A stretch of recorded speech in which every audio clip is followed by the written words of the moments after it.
Friends, how are you. आज हम 8वीं क्लास का साइंस का चैप्टर 1 फसल उत्पादन और प्रबंधन करेंगे। दोस्तों जैसा कि आपको पता है कि हर जीव को जीने के लिए भोजन की आवश्यकता होती है।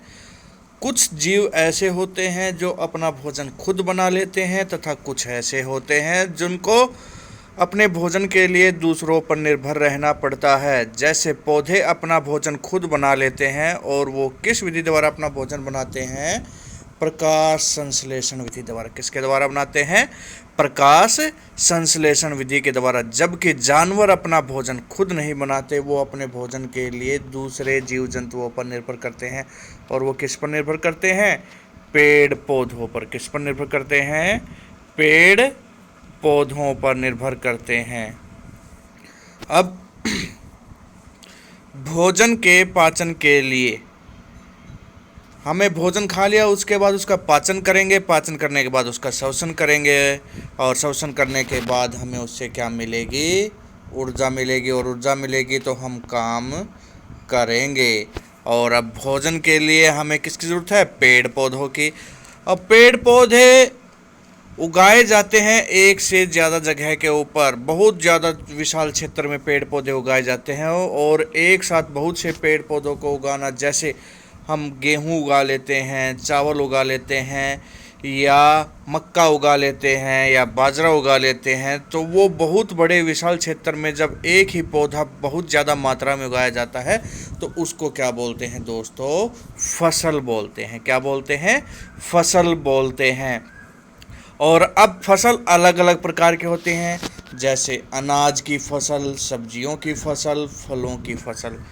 किस किस की होती है फसल? अनाज की, सब्जी की और फल की। अब बात आती है कि जो फसल हैं, जैसे गेहूं जो है वो कब उगाया जाता है? सर्दियों के मौसम में। चावल गर्मियों में, वर्षा के मौसम में। तो देखो, मौसम के आधार पर फसल अलग अलग प्रकार की होती हैं, जो 3 प्रकार की होती हैं, जिसमें एक तो होती है रबी की फसल। कौन सी होती है? रबी की फसल। दूसरी होती है खरीफ की फसल। दूसरी कौन सी होती है? खरीफ की फसल। और तीसरी कौन सी होती है? जायद फसल। रबी की फसल कब बोई जाती है? अक्टूबर से मार्च के बीच में बोई जाती है, जिसको सर्दियों में बोया जाता है, जिसके अंदर हम क्या बोते हैं? गेहूँ, चना, मटर, सरसों, अलसी। इसके अलावा और भी बहुत सी फसलें होती हैं। जबकि खरीफ में बोई जाने वाली फसल जो कि कब बोई जाती है? बरसात के मौसम में। और बरसात कब शुरू हो जाती है? जून में शुरू होती है। और कब तक होती है? सितंबर तक होती है, जिसमें धान, मक्का, सोयाबीन, मूंगफली, कपास, बाजरा, ज्वार इत्यादि। और जायद फसल रबी और खरीफ की फसल के बीच में। किसके बीच में? रबी की और खरीफ की फसल के बीच में। रबी की फसल कब कटती है? मार्च में। और खरीफ की फसल कब बोई जाती है? जून में। तो मार्च और जून के बीच में जो फसल बोई जाती है उनको कौन सी बोलते हैं? जायद फसल, जिसमें होता है तरबूज, खीरा, ककड़ी, सूरजमुखी, गन्ना इत्यादि। अब बात आती है फसल को कौन कौन सी चीज़ प्रभावित करती है। सबसे पहले तो तापमान, नमी और वर्षा। ये तीनों महत्वपूर्ण घटक हैं जो कि फसल को प्रभावित करते हैं। अब आते हैं दोस्तों कृषि व्यवसाय। तो जो हम फसल बोई जाते हैं वो क्या होते हैं? कृषि व्यवसाय। समय समय पर किसान द्वारा की गई हलचल को क्या बोलते हैं? कृषि व्यवसाय बोलते हैं। देखो दोस्तों, हमें फसल उगानी है तो फसल उगाने के लिए ऐसा तो है नहीं कि हम बंजर भूमि में या वैसे ही भूमि के अंदर बीज गिरा दें और वो उग जाएगी और फसल तैयार हो जाएगी। तो सबसे पहले हमें क्या करना पड़ेगा? ज़मीन को तैयार करना पड़ेगा, जिसके लिए हमें हल जुताई की ज़रूरत होती है। दूसरा, बीजारोपण करना पड़ेगा, बीज डालना पड़ेगा। उसके बाद क्या होगा? बीज उग जाएगा। उगने के बाद उसके अंदर हम क्या डालेंगे? खाद डालेंगे। और उसके बाद क्या करेंगे? उसमें सिंचाई करेंगे। और कुछ क्या है, जो खरपतवार है या मृतक पौधे हैं उनसे रक्षा करनी होती है। और लास्ट में हमें क्या करना होता है? फसल को काटना होता है, उसकी हार्वेस्टिंग करनी होती है। और काटने के बाद उसको अपने घरों में संग्रह करना होता है। तो दोस्तों, अलग अलग स्टेप हैं। कुल मिलाकर कितने स्टेप हो जाते हैं? ये 7। इन 7 स्टेप के बाद हम अपनी फसल को अपने घर में ले आते हैं।